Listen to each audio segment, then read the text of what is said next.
வெளியுறவுத்துறை அமைச்சர் ஜெய்சங்கர் ஒரு சர்வதேச ஊடகத்துக்கு அளித்த பேட்டியில் அவர் சொன்ன பதில் தான் இப்போ பெரும் பேசுபொருள். எக்ஸ் சமூக வலைதளத்தில் அவருடைய அந்த பேட்டிலிருந்து ஒரு சின்ன போர்ஷனை கட் பண்ணி பயங்கரமாக வைரல் பண்ணிட்டு வராங்க.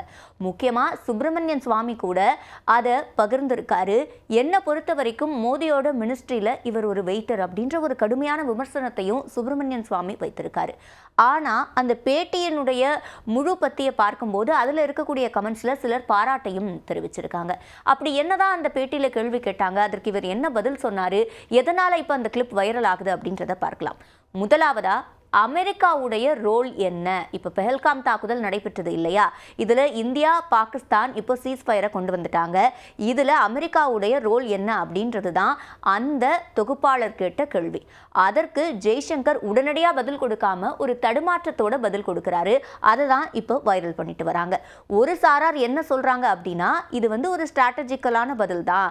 ஏன்னா கேள்வி கேட்குறவங்களையும் ஹர்ட் பண்ணாமல் அதே மாதிரி பதிலில் தெளிவாகவும் இருக்கணும், அதே நேரத்தில் நிறைய சீக்ரெட்ஸை சொல்லக்கூடிய வகையிலையும் அது இருக்கக்கூடாது அப்படின்றதுனால இந்த மாதிரி அவர் பதில் அடிச்சிருக்காரு அப்படின்னு சொல்கிறாங்க. ஆனால் சிலர் இதுவே முன்னாடி இருந்த வெளியுறவுத்துறை அமைச்சர் சுஷ்மா ஸ்வராஜ் இருந்திருந்தா இந்த மாதிரி பண்ணியிருப்பாங்களா, அவங்களுடைய எபிலிட்டி என்ன அப்படின்ற ஒரு ஒப்பீட்டையும் காமிக்கிறாங்க.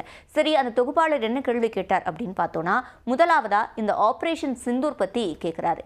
இந்த ஆப்ரேஷன் சிந்தூர் இன்னமும் நடந்துட்டு இருக்கு அப்படின்னு நீங்கள் சொல்கிறீங்க, இன்னமும் நடந்துட்டு இருக்கா, ஏன் நடக்குது அப்படின்ற ஒரு கேள்வியை வைக்கிறாரு. அதுக்கு ஜெய்சங்கர் தெளிவாக ஒரு பதில் சொல்லியிருக்காரு. அதாவது ஆப்ரேஷன் சிந்தூரை பொறுத்த வரைக்கும் இந்தியா பதிலடி தாக்குதல் நடத்துச்சு.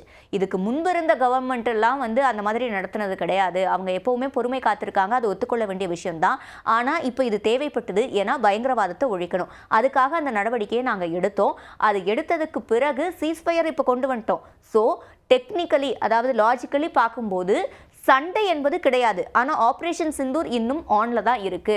இது அவங்களுக்கு தெரிவிக்கக்கூடிய ஒரு மெசேஜ் அப்படின்ற பதில சொல்லியிருக்காரு. சரி, சீஸ்ஃபயர் வந்துடுச்சுன்னு சொல்றீங்க இல்லையா, இதில் யூஎஸ் எங்கே இருந்தாங்க, நீங்கள் நடத்தின பேச்சுவார்த்தையில் யூஎஸ் எங்கே இருந்தாங்க அப்படின்ற ஒரு கேள்வியை அவர் கேட்குறாரு. அதுக்கு தான் ஜெய்சங்கர் சொல்கிறாரு, யூஎஸ் யுனைடெட் ஸ்டேட்ஸில் தான் இருந்தாங்க அப்படின்னு சொல்லிட்டு அதுக்கு பிறகு விளக்கம் அளிக்கிறாரு. அதாவது பாகிஸ்தானுக்கும் இந்தியாவுக்கும் இந்த மோதல் தொடங்கினதுல இருந்து பல நாடுகளும் ரெண்டு தரப்புலையும் பேசிட்டு தான் இருந்தாங்க. அதில் முக்கியமாக அமெரிக்கா தரப்பில் இருந்து ரூபியோ பேசினாங்க என்கிட்ட, அதே மாதிரி பிரதமர் நரேந்திர மோடி கிட்ட ஜேடி வான்ஸ் பேசினாரு, அதே மாதிரி பாகிஸ்தான் தரப்புலையும் அவங்க பேசினாங்க. இது அமெரிக்கா மட்டும்தான் இதில் தலையிட்டு பேச்சுவார்த்தை நடத்துச்சு அப்படின்ற அர்த்தத்தில் கிடையாது. கல்ஃப் கண்ட்ரிஸ் முதற்கொண்டு எல்லா நாடுகளுமே பேசினாங்க.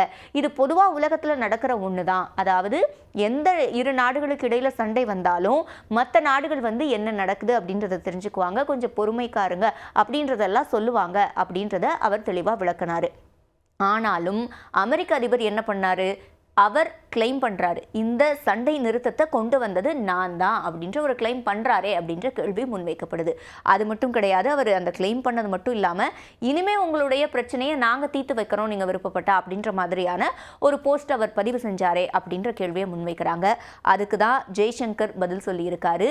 இது எத்தனை ஆண்டுகளாக நடக்கக்கூடிய பிரச்சனைன்னு உங்களுக்கு தெரியும். இது பயங்கரவாதத்தால் நடைபெறக்கூடிய ஒரு பிரச்சனை தான். அதை நாங்கள் தான் தீர்த்துக்கணும். அதாவது பாகிஸ்தான் எங்ககிட்ட நேரடியாக பேசி தான் இதை தீர்க்க முடியும். நாங்கள் பைலாட்ரலி இதை பேசி தான் இதில் ஒரு முடிவுக்கு வர முடியும். மற்ற நாடுகள் இதை தீர்க்க முடியாது அப்படின்ற ஒரு பதிலை சொல்லியிருக்காரு. அது மட்டும் கிடையாது, இதில் கேட்கப்பட்ட முக்கியமான கேள்வி என்ன அப்படின்னு நம்ம பார்த்தோன்னா, ஆப்ரேஷன் சிந்தூர் நடத்துனீங்க, அதெல்லாம் சரிதான். ஆனால் பெஹல்காம் தாக்குதல் நடைபெற்றது இல்லையா, அதை யார் பண்ணாங்க, அந்த தாக்குதலை நடத்தினவங்களை நீங்கள் பிடிச்சிட்டிங்களா அப்படின்றது தான் அந்த தொகுப்பாளரோட முதல் கேள்வி. அதுக்கு அவர் சொன்ன பதில், நாங்கள் அவங்கள ஐடென்டிஃபை பண்ணிட்டோம் அப்படின்ற பதில் மட்டும்தான் சொல்லியிருக்காரு. அது தொடர்பாக என்ன பிளான் இருக்குது அப்படின்றத அவர் சொல்லலை. அது இராணுவ ரகசியமாக கூட இருக்கலாம், அதை அவர் ரிவீல் பண்ணலை.